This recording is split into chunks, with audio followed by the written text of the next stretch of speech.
আপনি যেই সিক্রেটটা আজকে এখানে করলেন, তারপরে এমনিতে আমি মিতা ম্যাডামের বাড়িতে থাকতে পারবো না। তাই বলে এটা ভাববেন না আপনার সঙ্গে আমি বাড়ি চলে যাব। আপনার বাড়ি আমি যাব না।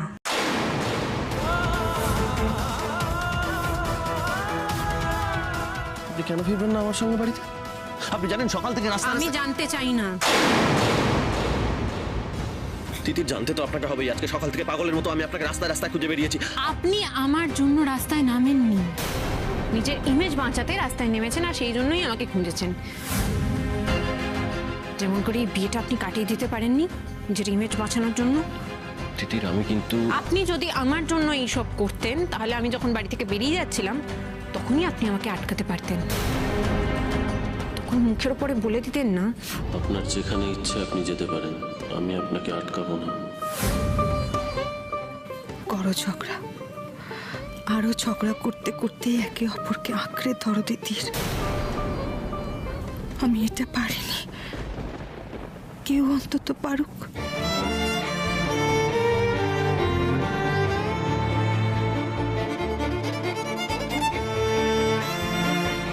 কি হলো, চুপ করে আছেন কেন? যখন বাড়ি থেকে বেরিয়ে যাচ্ছিলাম তখন আটকাননি কেন বলুন? তিতির, আটকাতে তো চেয়েছিলাম, আমার অপরাধ বোধ আমায় আটকাতে দেয়নি। এখন কোনো কথা বলতে পারছেন না, তাই তো? যখন অপমান করেন তখন তো ঠিক ভুল সত্যি মিথ্যে সবকিছু ভুলে গিয়ে মুখে যা আসে তাই বলে অপমান করে দেন। আমিও ফ্যাশন ফিয়েস্টাতে ছেলেদের ইন্ডো ওয়েস্টার্ন কোট বানিয়েছি বলে আপনি আমাকে চোর বললেন। চোর? আপনি আমার ইন্দো ওয়েস্টার্ন কোটের আইডিয়াটা চুরি করেছেন, চুরি করে লোকের এখন হাততালি করেছেন। আপনি চোর তিতির, আপনি চোর। অথচ দেখুন, আপনি এতদিন ধরে এরকম প্রতারণা করে চলেছেন, তাও কিন্তু আমি আপনাকে অপমান করিনি। প্রতারণা? কি প্রতারণা করেছি আমি? কি হলো, চুপ করে আছেন কেন? প্লিজ বলুন, কি প্রতারণা করেছি আমি আপনার সঙ্গে? আমি আপনাকে এতদিন বলিনি, কিন্তু আজকে বলছি। আপনার শার্টে আমি আপনার বান্ধবীর লিপস্টিকের দাগ দেখেছিলাম।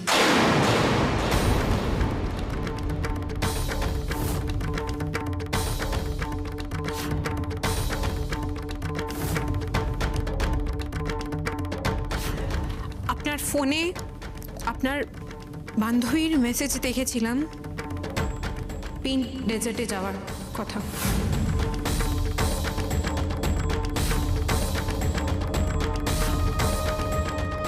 তিতির, তুমি যেটা ভাবছো... আমাকে বলতে দিন, আপনার অন্য মেয়ের সাথে সম্পর্ক আছে জেনে আমি আপনার ওপর গোয়েন্দাগিরি করেছি। আমি বারবার জানতে চেয়েছি দেবাশিস লিপস্টিক পরে কিনা। দেবাশিস লিপস্টিক পরে? আমি জানি এগুলো সব ওকামো, তাও আপনার অফিসে হাতে করে টিফিন নিয়ে গেছি দেখতে আপনার অফিসে কোনো মহিলা সেক্রেটারি আছে কিনা। শাশুমা তো নেই এখানে, তাই আপনার সব দায়িত্ব তো আমার। আপনার জন্য খাবার নিয়ে এলাম, লাঞ্চ।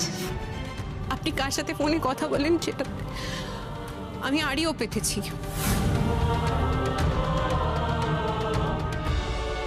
দেখো, আমাদের যে আপকামিং ফ্যাশন ফিয়েস্টা না, শুধু ভাবছি ছেলেদের জন্য কস্টিউম ডিজাইন করব।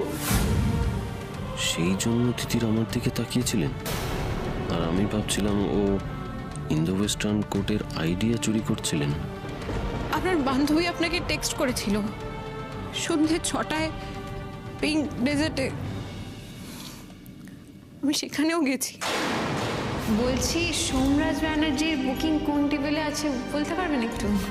এই এত কিছু করেছি আমি জানি হয়তো কাজগুলো ঠিক নয়, ভুল করেছি আমি, কিন্তু এত কিছু করার পরেও আপনাকে অপমান করার কথা আমার মাথায় একবারও আসেনি সোমরাজবাবু।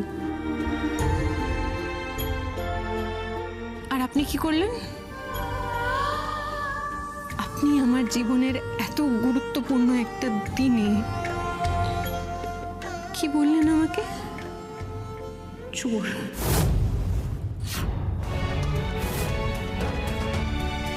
সোমরাজবাবু, আপনি তো শূন্য থেকে শুরু করেননি, তাই আপনার জন্য এই পুরস্কারগুলো গা শোয়া হয়ে গেছে। আমি কোনোদিনও আমার জীবনে পুরস্কার পাইনি, বিশ্বাস করুন। এর আগে একজন ডিজাইনার তার ওয়ার্কশপ থেকে লাস্ট মুহূর্তে আমাকে বের করে দিয়েছিলেন কারণ আমি গরিব। এই শোনো, পরের বার না ওই ফর্ম যখন ফিল আপ হবে তখন তার মধ্যে একটু ফ্যামিলি ইনকাম ক্যাটাগরিটা মেনশন করে দিও। তারপর আমি যখন একটা কম্পিটিশনে জিতলাম সেখানে আপনি আমার হাতে একটা মোটা অঙ্কের টাকার চেক ধরিয়ে দিলেন। এই নিন ধরুন, এই আপনার out of the court settlement, 6 lakh টাকা। আমার প্রতিভাকে রেকগনিশন দিলেন না শুধুমাত্র আমি মেয়ে বলে।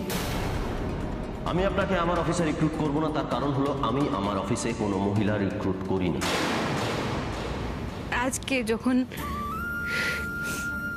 আমার ট্যালেন্টের জন্য, শুধুমাত্র আমার ট্যালেন্টের জন্য এত বড় একটা পুরস্কার আমি পেলাম, তখন সোমরাজবাবু আপনি এখনো যখন পুরস্কার পান, ছোট বড় যেরকম খুশি পুরস্কার, তখন কিন্তু আপনার মা বাবা ঠাম্মি জয় সব আপনার কাছের লোকেরা আপনার আনন্দে সামিল হন।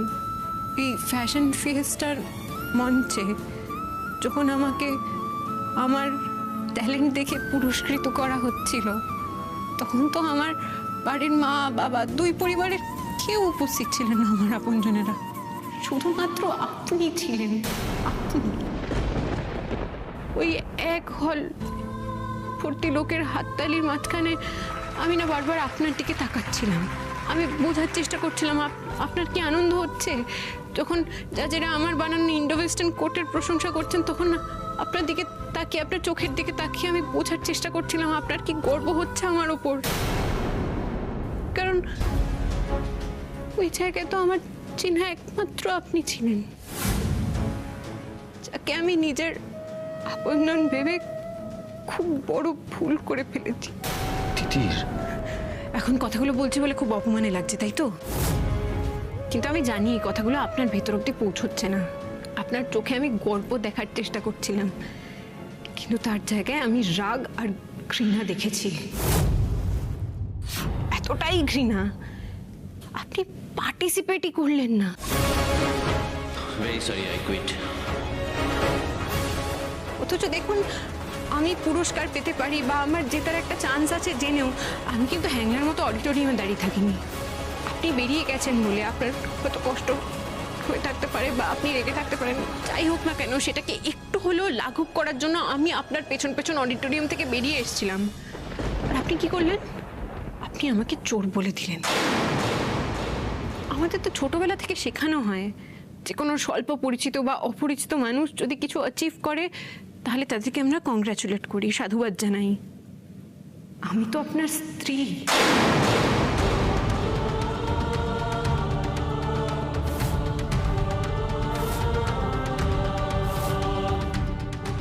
হতে পারে আমাদের দুজনের মধ্যে স্বামী স্ত্রীর স্বাভাবিক সম্পর্কটুকু নেই, আপনি আমাকে স্ত্রীর মর্যাদা দেননি। আমরা দুজনে এক বিছানায় বালিশের পাহাড় তৈরি করে ঘুমোই, কিন্তু ঘুমোই তো এক বিছানাতেই, থাকি তো এক ছাদের তলাতেই।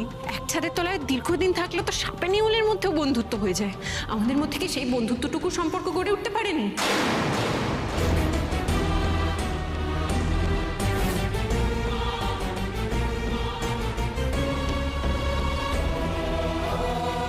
তিতির, আমি আমি আপনাকে কিছু বলতে চাই, প্লিজ। আজকে আমি শুধু বলবো আর আপনি শুনবেন, শুধু শুনবেন। মেয়েরা খারাপ, মেয়েরা ঠক, মেয়েরা চোর, এসব কথা আমি অনেক শুনেছি আপনার থেকে। আর ইচ্ছে করছে না মেয়েদের জায়গা শুধু সংসারে, তারা শুধু বাড়িতে থাকবে। আপনি হয়তো কোনোদিনও লক্ষ্য করেননি, কিন্তু আমি প্রতিদিন সকালবেলা ঘুম থেকে উঠে স্নান করে আপনাদের বাড়ির কুলদেবতাকে প্রণাম করি। আপনাদের বাড়ির নিয়ম অনুযায়ী আমি মঙ্গলবার করে উপোস করি। আপনার বাবাকে বাবা বলে ডাকি, আপনার ঠাম্মিকে ঠাম্মি বলে ডাকি, আপনার কাকাই কাকিমণি ভাই বোন সবাইকে নিজের পরিবার মনে করি আমি। কেউ যদি আমাকে এখন জিজ্ঞেস করে তুমি কোথায় থাকো, আমি কিন্তু ঘাটাল বলি না, বালিগঞ্জ বলি। ওটাকে আমি নিজের বাড়ি। আর আপনি সেই একই বাড়ির সদস্য হয়ে আমার খুশিতে একটু খুশি হতে পারলেন না সোমরাজবাবু। মানছি আপনার সন্দেহ হয়েছিল যে আমি আপনার আইডিয়া চুরি করেছিলাম, সেটা আপনি পরে ভেরিফাই করে নিতেন, ঝগড়া করতেন আমার সঙ্গে। আমাদের কাছে তো সময় ছিল, সেই মুহূর্তে কেন করলেন? আমার জীবনের এত বড় একটা, আমার প্রথম অ্যাচিভমেন্ট, আপনি তো একবার বলতে পারতেন হেসে, দিদি কংগ্রাচুলেশনস। ওই এক হল ভর্তি লোকের হাততালি, ওই ট্রফি, সব কিছুর থেকে বেশি আমি খুশি হতাম যদি আপনি একটিবার আমাকে কংগ্রাচুলেশনস বলতেন।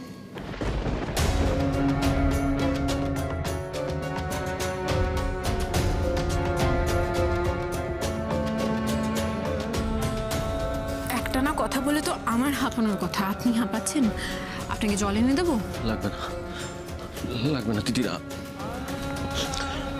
সরি, বলছি আপনার তো একটা অ্যাক্সিডেন্ট হয়েছে, প্লিজ প্লিজ আপনি রেস্ট নিন প্লিজ। আমার গায়ে যতটা না ধাক্কা লেগেছে তার থেকে বেশি ধাক্কা লেগেছে আমার মনে। আপনাকে একটা গল্প বলি। আমার মা যখন প্রথম সেলাইয়ের কাজ শুরু করে, আমার বাবা আমার মায়ের জন্য একটা স্টেনলেস স্টিলের কাঁচির সেট এনে দিয়েছিল। মা সেটাকে বুকে আগলে যত্ন করে রাখতো, আমাদের কাউকে ধরতে দিত না যদি আমাদের কারোর হাত থেকে নষ্ট হয়ে যায়। তখনকার থেকে এখন মায়ের ব্যবসাটা অনেকটাই বেড়েছে, অনেকটা উন্নতি হয়েছে। মা কিন্তু এখনো ওই স্টেনলেস স্টিলের কাঁচিটাই ব্যবহার করে।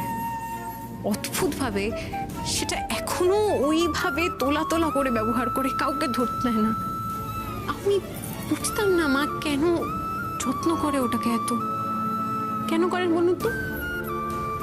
কারণ ওটা বাবার দেওয়া মাকে স্বীকৃতি, বাবার বিশ্বাস, ভরসা।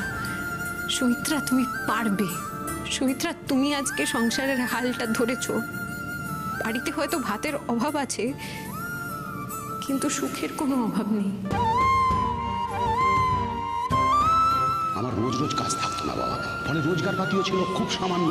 মানে বললে বিশ্বাস করবে কিনা জানি না, তোমার শাশুড়ি মা এক এক রাত্রিরে প্রায় 50-60টা ব্লাউজ সেলাই করে ফেলতে পারে।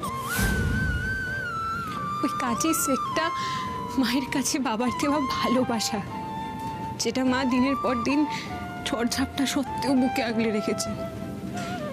আমরা বুঝতেই পারিনি মা কেন, কিন্তু আজ বুঝতে পারছি বলেই হয়তো আপনি কংগ্রাচুলেট করেননি বলে আমার এতটা খারাপ লাগছে।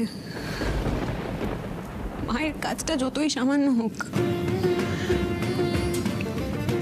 ওই কাজের সেটটা মায়ের কাছে সব থেকে বড় প্রাপ্তি। আমার অবস্থা দেখুন, আমাকে হয়তো একটা বড় সমস্যা থেকে আমার ট্যালেন্টের স্বীকৃতি হিসেবে একটা ট্রফি দিয়েছে, কিন্তু আমার আনন্দে আনন্দিত হওয়ার মতো কোনো মানুষই নেই।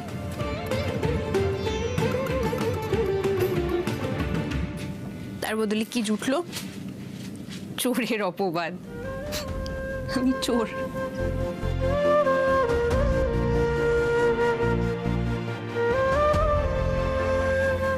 বিশ্বাস করুন, ওই ট্রফিটা আমি একটিবারের জন্য হাতে তুলে দেখিনি। আমি জানি না ট্রফিটা কেমন দেখতে। আমার একবারও ইচ্ছেও করছে না ট্রফিটার দিকে চোখ তুলে তাকাতে, কারণ ওই ট্রফিটা পাওয়ার হ্যাংলামোটা নেই আমার মধ্যে। যতটা হ্যাংলামো আছে আপনার একটা অ্যাপ্রিসিয়েশন পাওয়ার।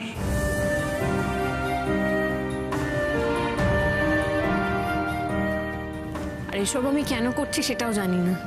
অদ্ভুতভাবে এই সব কিছু যখন ঘটছে, আমি কিন্তু জানি আপনি অন্য মহিলার সাথে সম্পর্কে জড়িয়ে আছেন, অথচ সেই সব নিয়ে আপনাকে অপমান করার কথা না ভেবে আমি। কেন ভাবেননি অপমান করার কথা? আমি পরকীয়ায় লিপ্ত আছি জেনেও কেন কেন আমার মুখ থেকে সাধুবাদ শুনতে চাইছিলেন? কেন কেন এই প্রশ্নগুলো করছি আপনাকে? কেন আপনার কাছ থেকে কোন উত্তরটা শুনে আমি নিজেকে সান্ত্বনা দিতে চাইছি বলুন তো? আমি যে ফেলিয়ার মানুষ হিসেবে, স্বামী হিসেবে, ডাহা ফেল আমি তিতির। কি হলো তিতির? চুপ করে আছেন কেন? কেন চুপ করে আছেন? প্লিজ বলুন। এত কিছু জানার পরেও কেন আমার অ্যাপ্রিসিয়েশন পাওয়ার জন্য আপনি ওয়েট করেছিলেন? কেন কেন আমাকে ছেড়ে চলে গেলেন না? আমি তো খারাপ তিতির, আমি তো খারাপ স্বামী। আমার স্ত্রী থাকার পরেও আমি পরকীয়ায় লিপ্ত হয়েছি, সেটা জানার পরেও আমাকে তো চূড়ান্ত অপমান করে আপনার ছেড়ে চলে যাওয়া উচিত ছিল। সেটা না করে আপনি কেন থেকে গেলেন তিতির? কেন ক্যাফেতে, অফিসে কেন তদন্ত করলেন? কি কি প্রমাণ করতে চাইলেন? আপনি সেটা বুঝবেন না। আপনার তো ওয়ান ট্র্যাক মাইন্ড। আপনি তো মনে করেন আপনি যেটা ভাবছেন সেটাই ঠিক। পৃথিবীতে সবাই একে অপরের আইডিয়া চুরি করছে, লোক ঠকাচ্ছে, লোকের বিরুদ্ধে গোয়েন্দাগিরি করছে তাকে দোষী সাব্যস্ত করে তাকে শাস্তি দেওয়ার জন্য। আপনার জন্য আমার করুণা হয়। কেউ যে কাউকে ভালোবেসেও কিছু করে থাকতে পারে সেটা আপনি ভাবতেই পারেন না, না?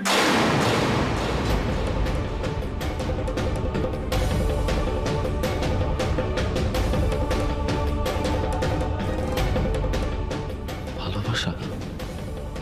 আমি আপনার পেছনে গোয়েন্দাগিরি করেছি, আপনার অফিসে গেছি, রেস্টুরেন্টে গেছি, আপনার বিরুদ্ধে প্রমাণ জোগাড় করার জন্য নয়। আমি নিজেকে বারবার বোঝাতে চেয়েছি আমি চোখে যেটা দেখছি, আমার বুদ্ধি দিয়ে যেটা ভাবছি সেটা সম্পূর্ণ ভুল। আমার মন যেটা বলছে শুধু সেটাই ঠিক। কি বলছে আপনার মন? কি বলছে? আপনি আমাকে অপমান করতে পারেন, আমার সঙ্গে ঝগড়া করতে পারেন, আপনি কোনোদিনও আমাকে ঠকাবেন না।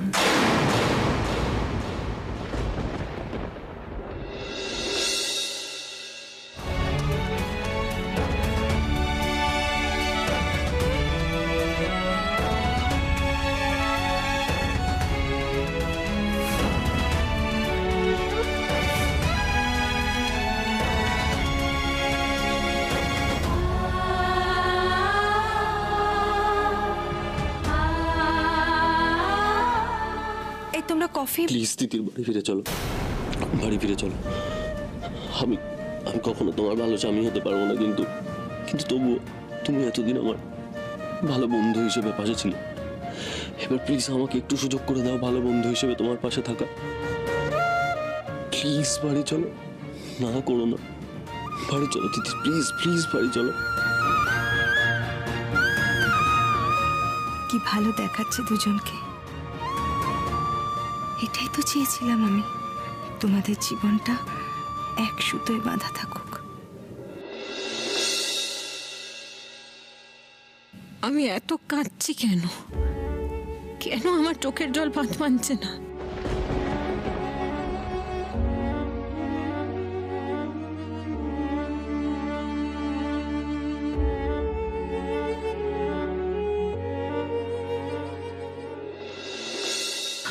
আমার কিছু ভাল লাগছে না। আমি বরং একবার দাদাভাইকে ফোন করি। হ্যাঁ, ফোনটা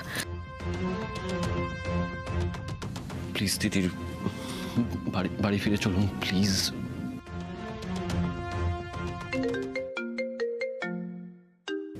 দোয়েল ফোন করছে, আসলে বাড়িতে সবাই চিন্তা করছে। দাদাভাই, দাদাভাই, দোয়েল, তিতিরকে পেয়েছি। দিদিকে পাওয়া গেছে। দাদাভাই কি বলছো তুমি? শোনো না, দিদিকে পাওয়া গেছে। কোথায়? দিদিকে পাওয়া গেছে। দাদাভাই বলো। আচ্ছা শোনো না দাদাভাই, আমি তোমাকে একবার ভিডিও কল করবো গো। আমার দিদিকে খুব দেখতে ইচ্ছে করছে, একবার ভিডিও কল করি। উফ, এই শুরু হলো ন্যাকামো। সারা জীবনের মতো নিখোঁজ হয়ে যেত, লেটা চুকে যেত। এই যে করেছে, কথা বলো। তিতির, তিতির তোর মাথায় ব্যান্ডেজ কেন? কি হয়েছে? একে দিদির সামান্য একটু কেটে গেছে, ভয়ের কিছু নেই। ভয় কিছু নেই মানে? হ্যাঁ, কি বলতে চাইছিস তুই? তুই অ্যাক্সিডেন্ট করেছিস, মাথায় চোট পেয়ে ব্যান্ডেজ বেঁধে বসে রয়েছিস আর আমরা ভয় পাবো না? আর তুমি এসেছো। জানতাম তুমি আসবে, আমি জানতাম তুমি আসবে। জানতে না? এত কিছু জানো? আর এটা জানো না যে তুমি এরকম ভাবে না বলে চলে গেলে বাড়ি শুদ্ধ সবাই টেনশন করবে। তোমাকে এতদিন আমি সবার থেকে বেশি বুদ্ধিমতী জানতাম, আর সেই তুমি সব থেকে বেশি বোকার মতো কাজ করলে। তুমি একবার আমার সামনে এসো, তারপরে দেখো তোমার আমি কি করছি। আন্টি প্লিজ, এখন এভাবে বকাবকি করবেন না, ওকে একটু স্টেবল হতে দিন প্লিজ। তুমি আর একটাও কথা বলবে না। তিতিরের কোনো দোষ ঢাকার তুমি চেষ্টা করবে না, খুব পেরেছে। দিদি একটু ফোনটা দিন না প্লিজ, দিন না। তিতির লক্ষ্মী মা আমার, তুমি ফিরে এসো। হ্যাঁ দেখো, তুমি চলে যাওয়ার পর থেকে না বাড়িটা কিরকম খা খা করছে। তুমি কিন্তু তুমি ফিরে আসবে। আমি ঠাম্মিকে গিয়ে এক্ষুনি বলছি তুমি ফিরে আসবে। এই বল না কিছু। দিস ইজ নট ডান তিতির। তুমি এভাবে কাউকে কিছু না জেনে কেন চলে গেলে? সকাল থেকে আমাদের অবস্থা জানো, টেনশনে। শোন, আমাকে একবার ফোনটা দাও না, আমি একটু কথা বলি। এই তিতির শোন, আর একটা বাড়াবাড়ি করবি না তুই। অনেক হয়েছে, আর না। তুই জানিস দুই মা তোর চিন্তায় সারাদিন খায়নি পর্যন্ত। আমি নাকি তিতিরের জন্য উপোস করব, এমন খারাপ দিন আমার আসেনি। আমি ক্যাফেতে গিয়ে খেয়ে এসেছি। তিতির, তিতির বেটা ফিরে এসো বেটা। দেখো যদি পরে থাকতে ইচ্ছে না করে তখন না। চুপ, একটা কথা বলবে না।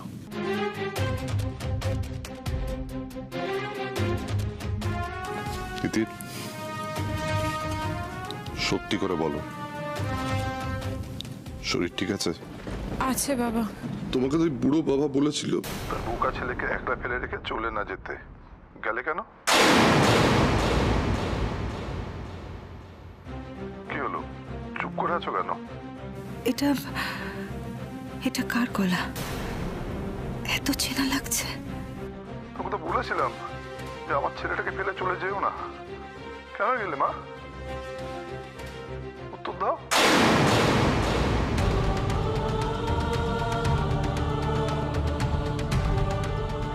তুমি কিন্তু আমার সোমরাজকে ছেড়ে যেও না। আমি আসছি বাবা, বাড়ি আসছি।